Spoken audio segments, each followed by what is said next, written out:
Larry Holder, Jeff Duncan here with you at our NOLA.com Time Speaking Studios. And Jeff, we just got finished our radio show. And in the midst of our radio show, breaking news, Adrian Peterson, according to several reports, traded to the Arizona Cardinals, so much so that he told the NFL Network he's ecstatic for being traded to the Arizona Cardinals.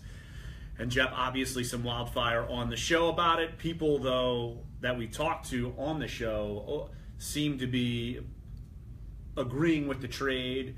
You and me have been certainly on the path where we were skeptical about this deal as far as signing Adrian Peterson in the first place.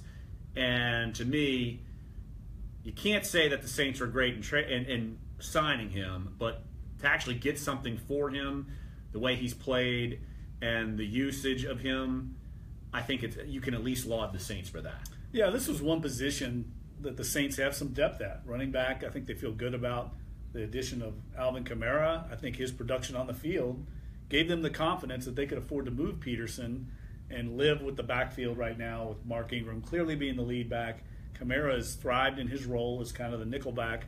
And they've got some depth there. I mean, they've got Daniel Lasco and Trey Edmonds on a guy that's produced on the special teams. So I think they did the best they could. They took advantage of a situation where Arizona was desperate for help at running back because of the injury to David Johnson. And I think in the end, this is going to be the best thing for everybody involved. Arizona's going to gain a veteran player that can plug in, and Adrian Peterson's career now has a chance to restart because it wasn't going to happen here in New Orleans. No, and you've brought up many times that when they drafted Alvin Kamara and stayed the course, they traded up in the draft to get Alvin Kamara, that they knew, regardless of Adrian Peterson, how much they liked running backs in this draft class. Obviously, we've seen a lot of productive running backs come out of this draft class. You can look at Leonard Fournette. Yeah, that's a good point. You can look at Kareem Hunt. And now all you got to do is look at what Alvin Kamara has done. And it's obvious the Saints are going with Mark Ingram, Alvin Kamara. You saw that in the Miami game, and you saw it firsthand when you were at Wembley Stadium. And the fact that Arizona was in need, the Saints had multiple backs, and they could afford to lose one, so it makes sense. Yeah, they acquired Peterson right before the draft. They didn't know at the time they were going to get Alvin Kamara. So things changed. Circumstances changed. At the time, I think you and I both felt like, why do they need Adrian Peterson? He doesn't really fit this offense. They've already got Mark Ingram. He's coming off his best year of his career. So it didn't make sense then. And then once they were able to acquire Alvin Kamara in the draft, it made even less sense to have him around because what role was he going to play? He wasn't going to be a feature back here. They don't feature any running backs here for the most part. So this, I think, is making the best of a difficult situation, and they're able to move on now. And I like where the Saints are at. I really do. I like this move. I like where they're at physically on the field. They're going to start getting back some reinforcements. It just makes sense to kind of eliminate what could be a potential distraction for a team that really hasn't had very many big distractions comparatively or relatively speaking compared to the rest of the league. And you look at the contract, obviously the Saints paid too much for a number 2 running back. We said that from the get-go. So now they're having to eat some money, which is what, $2.8 million? They paid $2.8 million for 4 games for Adrian Peterson. Yeah, and that's par for the course, right?